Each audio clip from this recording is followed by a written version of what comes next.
faire un séjour dans le pays de Moab. Le nom de cet homme était Elimelech. Celui de sa femme, Naomi. Et ses deux fils s'appelaient Maclon et Kiljon. Ils étaient Ephrasiens de Bethléem de Juda. Et il resta avec ses deux fils. Quelqu'un dit Amen. Amen. Ça, c'est l'introduction de l'histoire même. Si nous continuons à lire, même lire de grandes parties de ces livres de Ruth, nous allons perdre tout le temps. Le temps nous est imparti et vous savez, ce n'est pas toujours beaucoup de temps. Au moins, nous saisissons l'histoire. Il est dit c'était au temps des juges. Le temps des juges, et il y avait des gens qui vivaient à Bethléem de Juda. Et l'on parle d'Elimelech, de sa femme Naomi, et c'est de leurs deux fils. Je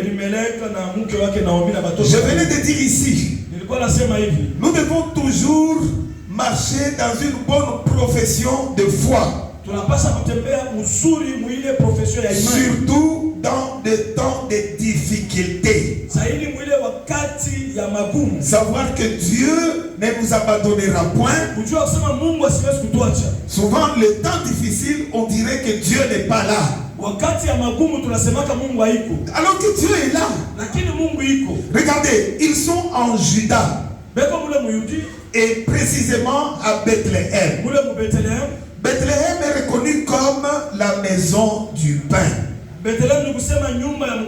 Juda même veut dire il sera loué. Donc c'est louer l'Éternel. Nous venons ici de louer l'Éternel. Nous venons ici d'exalter le Seigneur. Et tous vivaient à Ephrata. Ephrata pour dire lieu de fertilité. Écoutez un peu ces choses que nous venons d'énumérer. Tous vivaient dans la maison du pain. Là où Dieu était loué, mais aussi dans un lieu de fertilité. Parlons un peu de ce point-là. Le temps des juges.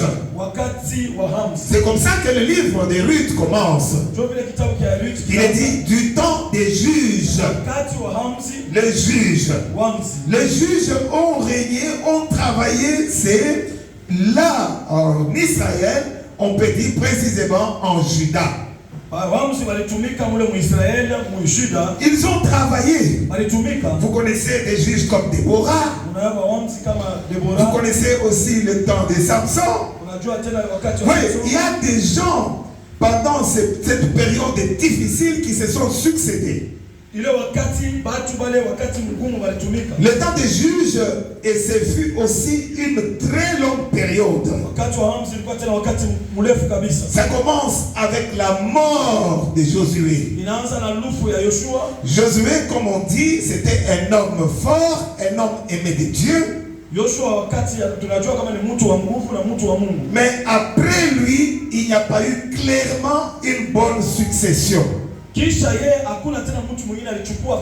Et une confusion va commencer en Israël. C'est comme ça qu'on reconnaît le temps des juges.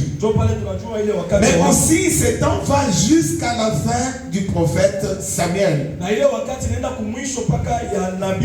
Ça commence avec la mort de Josué. Et ça va partir jusqu'à une période du prophète Samuel. Dans cette période-là, Israël commençait à demander un roi.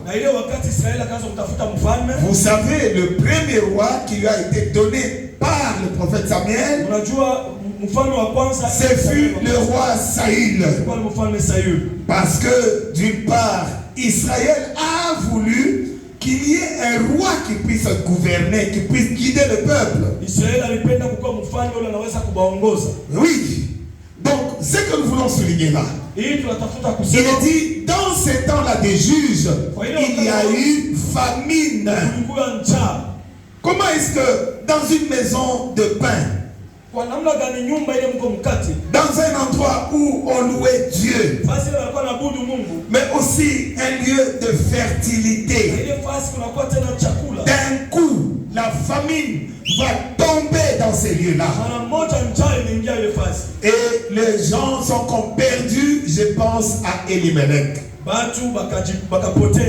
Bien-aimé dans le Seigneur, une telle période difficile, je le disais déjà, ça peut subvenir